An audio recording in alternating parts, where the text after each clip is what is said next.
Bien amigos, lo que acabamos de escuchar es una pieza de una de las obras fundamentales de Johann Sebastian Bach, que se llama Concierto para Brandenburgo, en tercer movimiento en allegro. Una pieza, la verdad que de la obra clásica de la música, que no va a perder su belleza con el tiempo. Daniel, continuamos con el bloque biográfico de tu tocayo, digamos, y vamos a seguir desarrollando las interpretaciones que hizo Daniel sobre el sueño del rey. Sí, para aquellos que les guste la historia, como es el caso nuestro, yo creo que hoy es un programa, un bloque de lo más jugoso por el tema de que se abordan contenidos pero netamente históricos, ¿no? Habíamos quedado en la situación en la que Daniel había interpretado ese sueño que había perturbado el rey, ¿no? Y recuperando un poquito lo del programa anterior, este sueño que le había quitado el sueño, que valga la redundancia, consistía en una imagen muy, muy impactante e imponente. Había visto a Nabucodonosor que tenía algunas características especiales, ¿no? Tenía la cabeza de oro finísimo, dice, los brazos y el torso de plata, después tenía el vientre y los muslos de bronce, sus piernas de hierro y sus pies en parte de hierro y en parte de barro. Así estaba constituida esta estatua, esta imagen. Y después se sucedía algo particular, que era una piedra que no estaba cortada por una mano humana y hería a esta imagen en sus pies, mezclados de mezcla de hierro y de barro, y se desmenuzaba, ¿no? Uh-huh. Esta es la imagen y este es el sueño, ¿no? que había tenido Nabucodonosor. Y la interpretación, antes de entrar de lleno en ella, es clave tener presente en qué tiempo se está haciendo. Estamos hablando del año 570, entre el 570 y 580 antes de Cristo, ¿no? Y va a detallar y va a profetizar imperios y reinos que hoy nosotros los vemos en los libros de historia, los vemos a través de los ojos de la historia, pero que en ese momento eran acontecimientos por venir, ¿no? Exactamente. En su mayoría, y hay una parte que no la vemos desde la historia nosotros, sino que la vemos como una profecía para nosotros hoy. Exactamente. Bueno, entonces dicho esto, ya nos metemos de lleno en la interpretación del sueño. Acá nos nombra la palabra de Dios, la Biblia dice, nos describe una estatua que no habrá sido muy pequeña, que digamos, una gran estatua, con la cabeza de oro, el pecho y los brazos de plata, vientre y muslo de bronce, y pies y dedos de los pies, por supuesto, con barro cocido y el hierro. Bueno, acá estamos analizando esto, habla claramente, la cabeza estaba hecha en oro finísimo. Esa cabeza representa nada más y nada menos que el reino de Nabucodonosor, fundado por su padre, Nabopolassar, que es Babilonia. Si recuerdan, tratamos el tema en programas anteriores de cómo Babilonia surge y vence a una Siria que ya había perdido mucho terreno geopolítico en la región, ¿no es cierto? Y se yergue como una gran nación fuerte.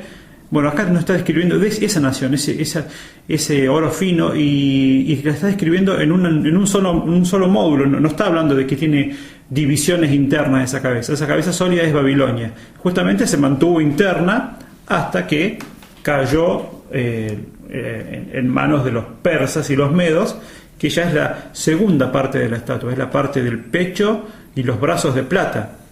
Acá también hay una comparación, el oro siempre es más valioso que la plata, y también vale decir que acá hay una división ya, el pecho y los brazos, si bien forman un cierto conjunto, pero están hablando de dos reinos, el reino medo-persa, esa fusión que hubo en de dos reyes, ¿no es cierto? Que luego el que va a surgir, o sea, se va a hacer más fuerte, va a ser el reino persa con el rey Ciro, que justamente también lo nombra acá Daniel.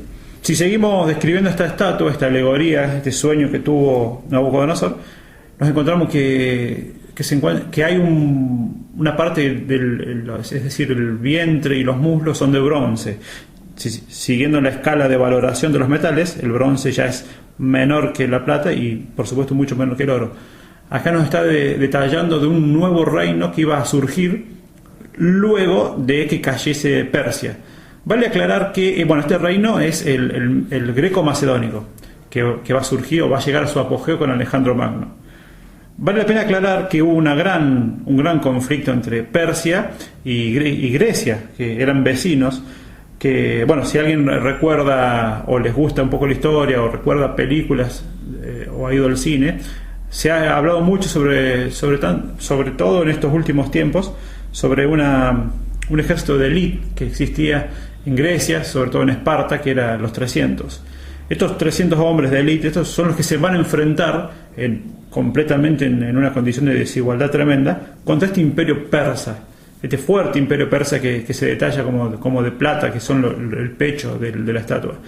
Ahí ya empieza esa puja por tener el poder, ¿no es cierto? Y a eso estaba haciendo referencia de esa puja geopolítica. Dicho esto, luego de la caída de Persia, porque a la final, después de tantos enfrentamientos bélicos, Grecia va a surgir, pero va a surgir de la mano de una familia macedónica fundada por Filipo. ¿Quién era Filipo? Bueno, Filipo tal vez no es tan conocido, pero sí lo podemos ubicar o conocer porque es el padre de Alejandro Magno, y ahí ya este es un gran líder y general que conquistó hasta donde su vista daba, porque llegó hasta las puertas de la India conquistando. Ni hablar que conquistó, por supuesto, las tierras persas y la subyugó y se impregnó de su cultura, y a la vez también ellos, los persas, se impregnaron de la cultura griega. Este hombre, después de un tiempo, después de morir, va a dejar sucesores.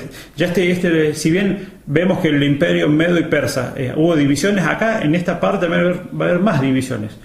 Alejandro Magno deja un reino dividido a su muerte, en cuatro de sus generales, ¿no es cierto? Y uno de los más importantes en Seleuco, que es el reino de los Seleucidas, que es el que toma posesión de la parte de Siria, Líbano, la parte que estamos detallando ahora, que era de Babilonia, y los Ptolomeos, que son los descendientes de los antiguos faraones egipcios. Vale aclarar también que Cleopatra es una de las descendencias ptolomaicas de Egipto. Y después hubo dos reinos más, un poco menores en importancia, pero vale aclarar estos dos que son los más fuertes. Si seguimos describiendo la estatua, por último nos vamos a encontrar con los pies de barro y de bronce.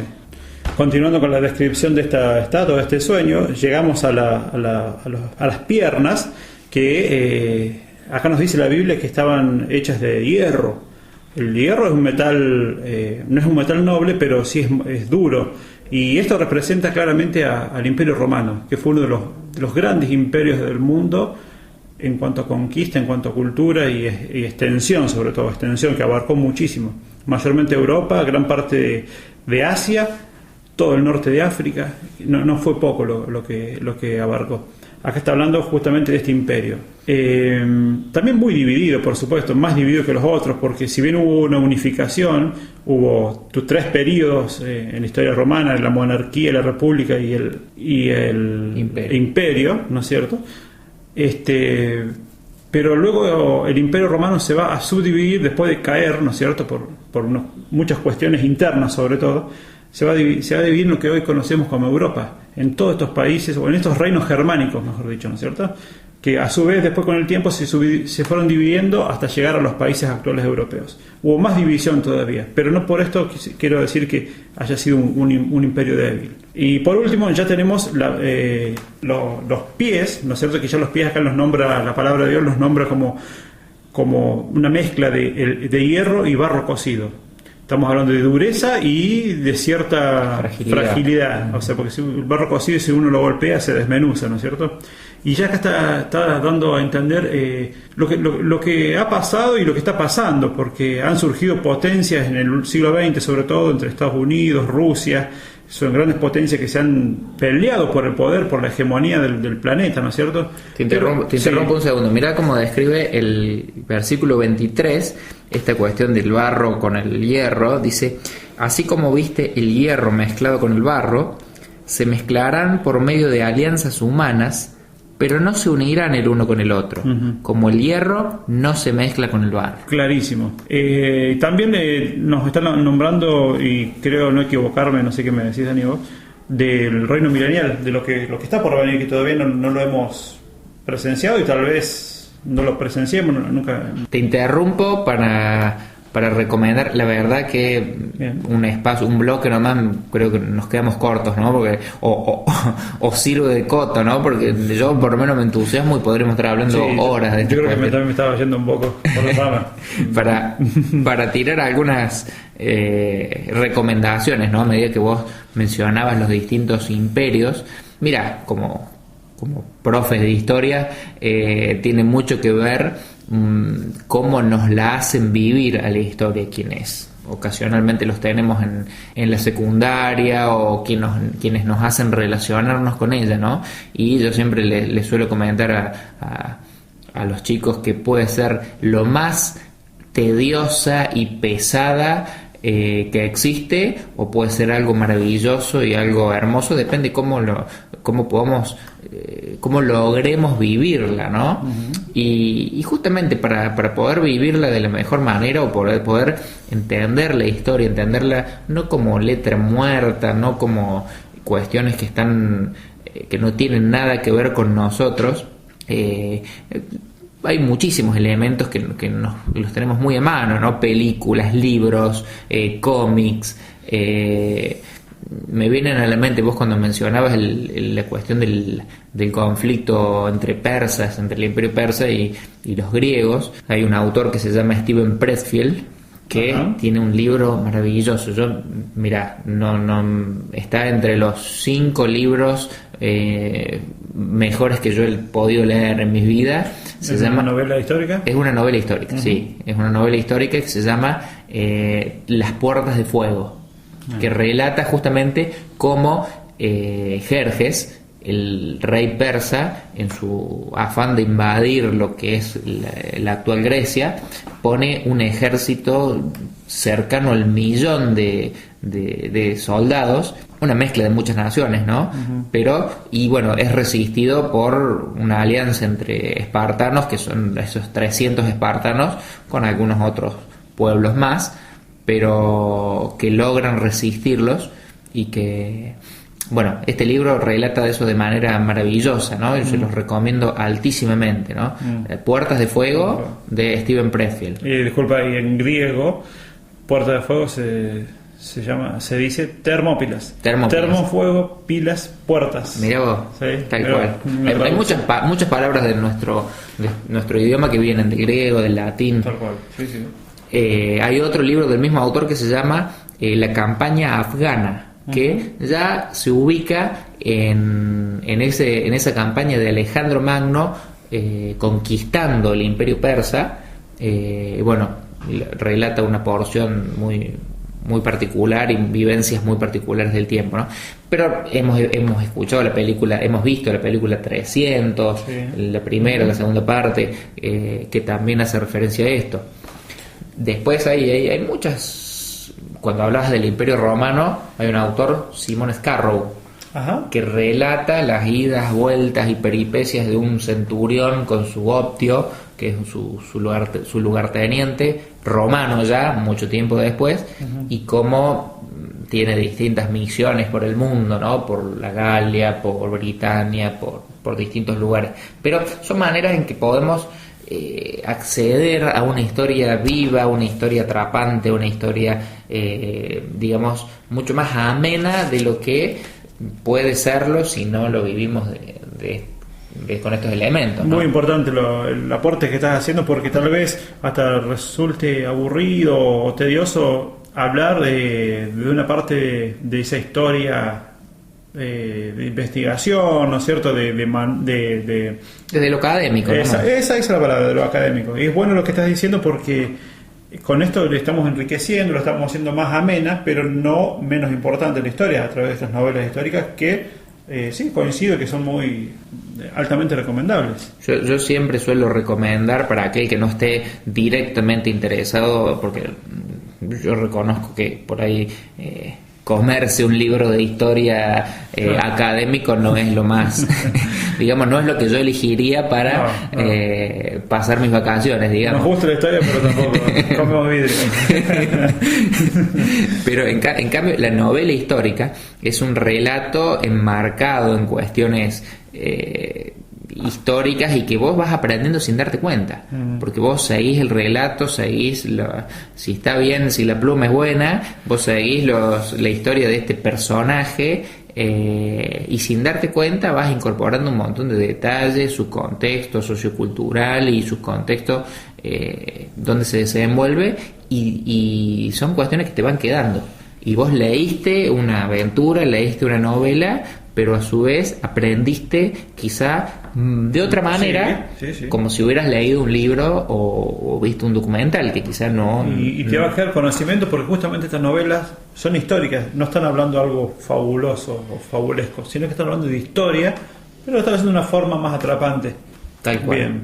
Otra vez el tiempo nos está jugando una mala pasada, se nos acabó. Para mí fue muy rápido este bloque, la verdad que creo que atrapante, o sea, me gustó este desarrollo que hicimos, pero se nos pasó el tiempo rapidísimo. Y ha quedado pendiente para justamente el bloque del programa siguiente, quizá la parte más importante de la interpretación de este sueño, ¿no? Que es ese imperio romano que es representado con los pies de esa mezcla de barro y barro y de hierro, que, para adelantar un poquito, digamos, vendría a ser lo que queda en nuestros días de aquel imperio romano, aunque parezca loco decirlo, y por sobre todas las cosas, ese imperio milenial que va a surgir, que en el sueño está representado por una piedra no cortada con mano de hombre, y que destroza esa gran imagen que